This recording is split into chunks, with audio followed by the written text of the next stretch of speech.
এই ধরে ফেলেছি। আরে চুটকি, তুমি এসব কি করছো? আরে দেখো, আমি একটি হাঁস ধরেছি। এই হাঁসটি দিয়ে তুমি কি করবে? হ্যাঁ, দেখো হাঁসটি কেমন করে লাফাচ্ছে। আজকে রাতে এটি দিয়ে আমরা ডিনার করব, তুমি কি আরে বলো? বাহ, এটি তো ভালো কথা, তাহলে তো ভালোই হয়। চলো আমি হাঁসটা নিয়ে করে যাই, তুমি আসো। আরে তাহলে তোমার কাজ কে করবে? আমি এখন কোনো কাজ করতে পারবো না, আমি এখন হাঁসটি জব করবো। আরে ছুরি টানতে মনে নেই, যাই ছুরিটা নিয়ে আসি। আরে এত বড় হাঁস কে রাখলো? যাই গিয়ে দেখি। আরে বা, কত বড় হাঁস, কিন্তু আশেপাশে তো কাউকেই দেখছি নি। হাঁসটি কার? যাই হোক, হাঁসটিকে রান্না করে খেলে অনেক মজা হবে। যাই।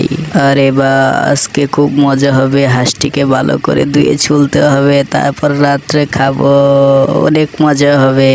এই বাতেন, তুই আমার হাঁস কেন আনলি? আরে এটা আমি রাস্তায় পেয়েছি।